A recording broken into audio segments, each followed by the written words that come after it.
Oye, que nos gusta esa canción. Con la Muri somos muy fan de ese disco de Benjamin Walker que se llama Libre, que vino a comentar acá. Y también de su último disco y el concierto y todo. Busquen las entrevistas de tantas canciones buenas. Hoy día viene Lano Stern, que está lanzando disco el Oye, viernes. pero qué día de estrellas. Millones de lobos. Bueno, sin ir más lejos. No, pero me comentabas de invitados anteriores. Sí, estuvo más temprano Laurent Dussoutier. Y además, sí, con traducción simultánea de la Lolo Araya, que amamos mucho. El lunes estuvo, no sé, hemos estado muy internacional esta semana. El lunes estuvo Juan Gómez Jurado con Bárbara Montes, bestsellers españoles así, pero a todo color. Y el viernes viene Javier Peña, que es también, igual que Logan de su tía, ¿sí? Invitados a Puerto de Ideas. Nos estamos robando los invitados a Puerto de Ideas. No, pero es que vienen aquí porque es el lugar donde se puede conversar. O sea, a mí me entusiasma, además que tengo muchas preguntas para Javier Peña, porque su podcast de Famosos Infelices, ¿cómo se llama? No lo conozco en realidad. Uy, ¿sabes qué te gustarían? ¿Te gustarían sí. Caleta sus podcasts? Un buen dato, lo voy a anotar. Sí, que son historias de escritores. Ay, qué entretenido. Y estoy buscando cómo se llama. Y bueno, y además él ha escrito varios libros y uno de ellos, Tinta Invisible, que es el del año pasado. Vamos a estar comentando con él el viernes. Qué entretenido. Sí, porque está puesto Puerto de Ideas en este momento. ¿Fue el fin de semana? Fue el fin de semana, claro, pero se quedaron porque tienen conferencias. Exacto, tiene eventos. Entonces, Laurent Dussoutier y Javier Peña son parte así como de ese lote. Y los guachipeamos para que vengan a conversar con nosotros. Sí. Oye, psicoanálisis y escena. Sí, nos quedamos en eso la semana pasada. Es bastante ambicioso. Porque así somos.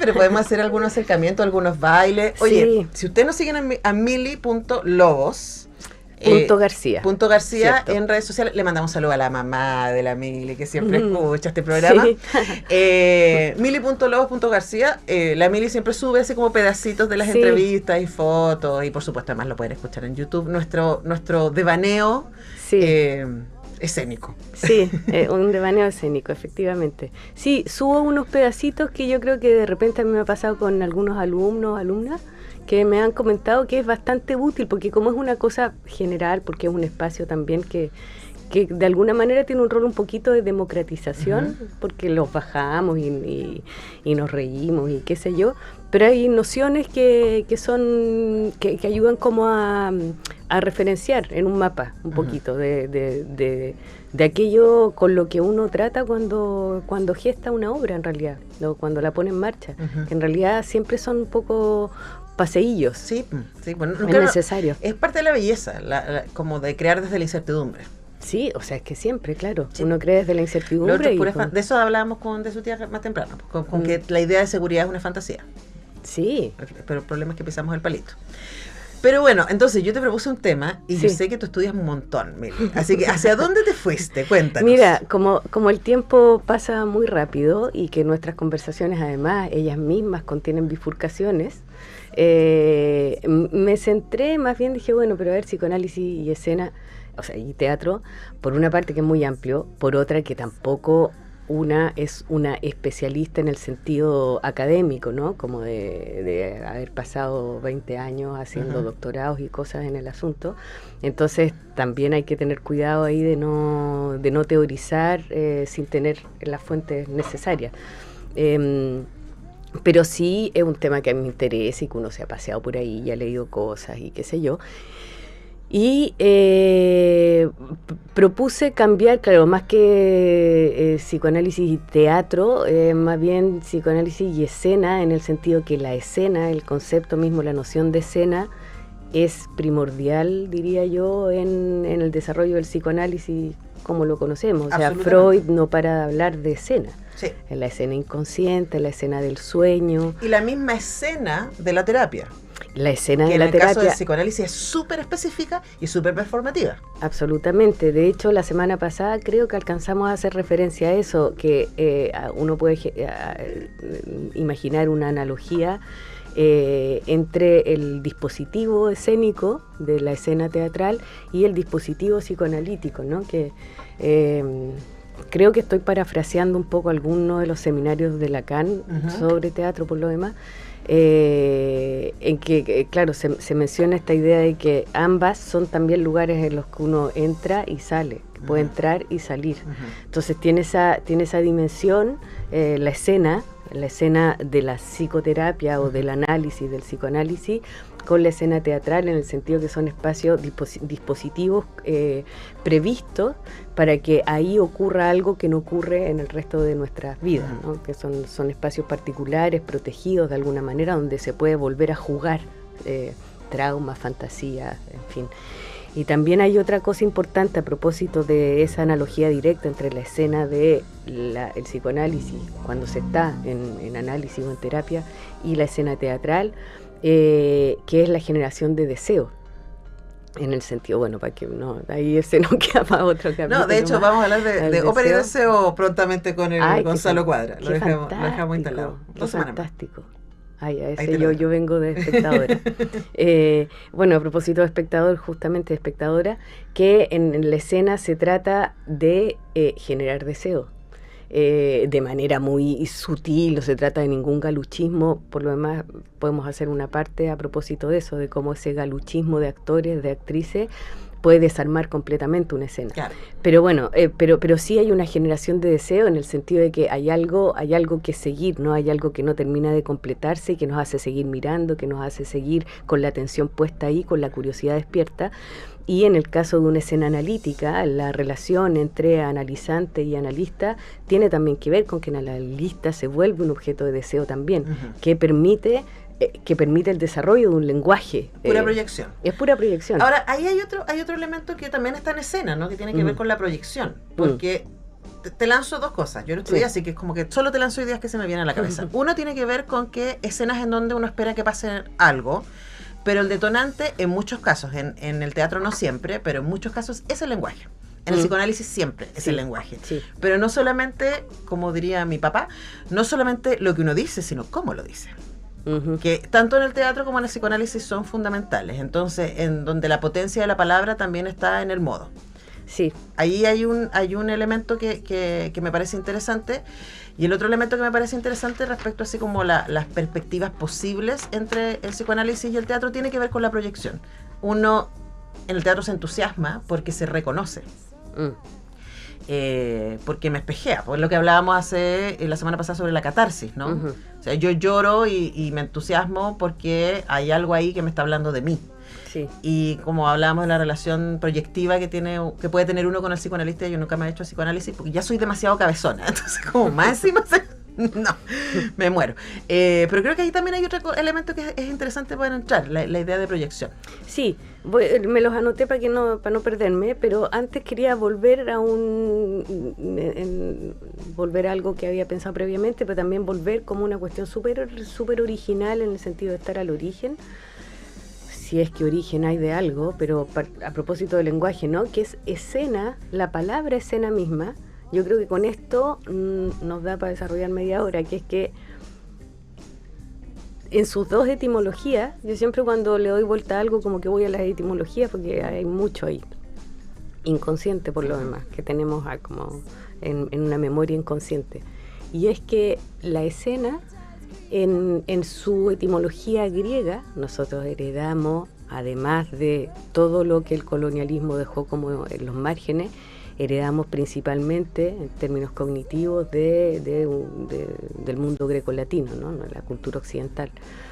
Y en la etimología griega, la escena se refería a lo oculto, a lo que no se tiene que ver, lo que se traduce materialmente en las bambalinas, digamos, ¿sí? En lo que no vemos de la escena. Eso era escena en griego. ¿Y cuál es la palabra para el escenario? Y en latino... Ay, no me acuerdo. Claro, pero entonces decir, la escena no era el escenario. La escena no era el escenario. Perfecto. No me acuerdo, creo que es proskenium, no sé, estoy inventando ahí, porque la verdad no consulté exactamente eso. Pero la escena sí se refería a lo oculto, a lo que no vemos. Y en la etimología latina significa escena como la entendemos hoy, el lugar donde se representa y el lugar que vemos. Y esa cuestión, evidentemente, que nutre el psicoanálisis muchísimo. Es pura luna. Es consciente, inconsciente, en fin. Entonces, eso por una parte. Y luego, si nos vamos al psicoanálisis, está, digamos que la tríada Freud, Lacan, Jung. Ujú. Y en el caso de Freud, efectivamente, toma, bueno, lo que decíamos antes, la palabra escena lo ocupa todo el tiempo, la escena del sueño, la escena de la fantasía, la escena del deseo, la escena de la, como tú decías, del momento mismo terapéutico. Y yo diría que en la mayor parte de las veces se refiere en su estratificación, digamos, del yo, super yo, inconsciente, en fin.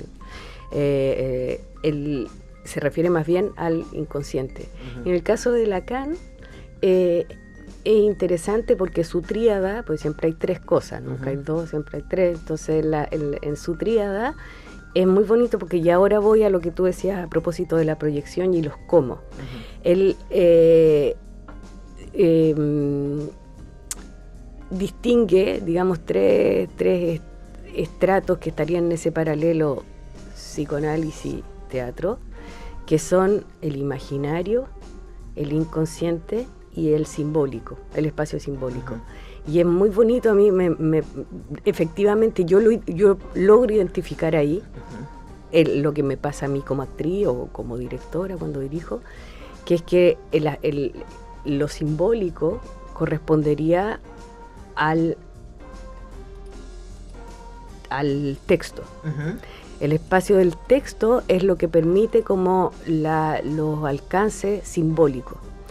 El autor, el inconsciente sería el autor o la autora. Uh-huh. Y eso es muy real. Es como que uno entra en contacto con un inconsciente que no es el de una y que tiene que ver con lo que el autor a través del texto, que simboliza lugares, figuras del inconsciente del autor, aparece. Sí. Pues como que hay un inconsciente que sería autora, un espacio simbólico que sería el texto, y el imaginario es el cuerpo del actor. Uh-huh. Iba a decir, o la cuerpo de la actriz, no, pero el cuerpo de la actriz o actor. Y eso yo creo que tiene mucho que ver con lo que tú decías a propósito de cómo el cuerpo del actor o actriz es el que gesta posibilidades potenciales de proyección para él o la espectadora. Y además ese cuerpo no es el cuerpo, no es mi cuerpo, es un cuerpo imaginario. Y eso es muy real en la experiencia escénica. Uno al mismo tiempo imagina el gesto y hace el gesto. Hay algo muy... Es como, a mí me pasa, sobre todo cuando uno hace clases, ¿no? Que pasa mucho en las actrices y actores, eso como de estar haciendo y saber que no lo están haciendo bien. Y yo siempre digo, pero es rarísimo, porque si uno hace algo, lo hace. ¿Cómo vas a estar haciéndolo y saber que no está bien, que no lo estás actuando, entre comillas, bien? Yo me acuerdo de haber en algún momento realizado eso, como darme cuenta y digo, pero eso es imposible. Uno no puede estar haciendo y saber que no es, porque entonces sabes lo que... Es como si supieras lo que debiera ser. Y en ese juego es donde está, diría yo, el cuerpo imaginario, que es como hay algo inconsciente, uh-huh, que se refiere ese inconsciente efectivamente al autor o autora, que uno siente que no está coincidiendo. Sí. Entonces no es el cuerpo mío que digo yo ahora voy a mover la mano para dar a entender no sé qué, no, es algo que me mueve y que moviliza mi cuerpo imaginario. Ahora, uno podría saber que no lo hace bien, estoy pensando en el ruido, y que probablemente también es inconsciente. Es como, esto no está bien, no sé exactamente lo que está bien, pero no es esto. Exacto. Y ese no es esto, yo creo que tiene que ver con una como inadecuación, un ruido, como tú dices, entre esos tres registros, digamos, el registro del inconsciente, que estaría siendo como el autor o la autora que te ronda, el espacio simbólico, lo que el texto me permitiría a mi imaginario cuerpo hacer o no hacer, y lo que está realmente tu cuerpo haciendo. Entonces, ese lugar a mí me parece, si bien puede parecer un poco opaco, porque claro, tampoco tenemos tanto tiempo como para desarrollarlo, y yo probablemente no pero podemos volver sobre el tema. No sí. no sea tan eficaz como quisiera, ahí no lo estoy haciendo suficientemente eficaz. Pero creo que es muy elocuente respecto del proceso actoral en todo caso. Bueno, eso Lacan, ¿no? Y ya después Jung, ya habría mucho por decir, además tú me has regalado el libro de Jung y todo, pero efectivamente yo creo que él ahí se navega en profundidades todavía más amplias, en el sentido que está el imaginario colectivo. Ay, es que yo quiero como... que entremos ahí, hablemos de Jung y los arquetipos, pero hoy día pero no. Es que ese lo podemos hacer, claro, porque, pero fíjate que todo eso finalmente, o será mi espíritu de síntesis, que como que trato siempre de que al final igual todo se condice más o menos con todo. Uno puede correlacionar toda esa cuestión y no son tan distintos. Pero bueno, eso quería decir a propósito de esas de las distintas distinciones que hacen ambos grandes figuras del psicoanálisis, ¿no? Y que se sirven ambas figuras de la escena como analogía del funcionamiento del yo. Y bueno, si yo existe, porque en el fondo también todo esto trata finalmente de que el yo es más múltiple de lo que creemos y de las posibilidades. Es que ahí están los botones que se tocan, creo yo. Botones. A propósito de cómo surgen las palabras, botones es algo muy importante. Los botones. Porque hay también una analogía que hace también Lacan en algún seminario, que a mí me pareció bien fascinante, que es que toma la figura como de la imagen de los colchones antiguos, que están como capitoneados, ¿se dice? ¿Cómo se dice? En español se me fue que tienen como botoncitos. Sí, que tienen botoncitos. Bueno, y esos botoncitos, la función de esos botoncitos es sostener el relleno sí, para que las plumas no se vayan para ningún lado. Claro, no se esparramen. No se esparramen. Y eso él lo pone en relación con cómo están articuladas, puntuadas, hechas de ritmo las obras de teatro, de manera que toda esta masa, digamos, de inconsciente y de simbólico que está como potencialmente animando una obra de teatro, no se desparrame. Y eso es equivalente a también lo que hace el yo consciente provisorio, al menos, porque ese yo consciente puede ir cambiando, pero lo que hace ese yo consciente de manera que su imaginario en el fondo no se desborde, ¿no? Como que uno va poniendo botones que sostienen el plumaje. Y yo pensaba que efectivamente es lo que uno hace al poner en escena, por ejemplo, y que a propósito de las o los actores, actrices, cuando empiezan con un galucherismo, es que se te desarma. El galucherismo. El galucherismo es cuando un actor o actriz considera para la galucha, para la galería. De ahí viene. Claro. Y además una consideración muy narcisa, porque ¿qué sabe él o ella de lo que realmente está surtiendo efecto? Pero, por ejemplo, pero es que el galucherismo de estas semanas candidateándose... Uy, no, es que... Es puro galucherismo. Si usted no sabe lo que es el galucherismo, escuche. Sí, me acaban de regalar este libro, que yo creo que nos puede ser útil. En el mito del realismo norteamericano. Sí. Dice americano, pero vamos a pelearle Chomsky, el norteamericano. Regalos de planeta para nuestra planetista. Sí, muchísimas gracias.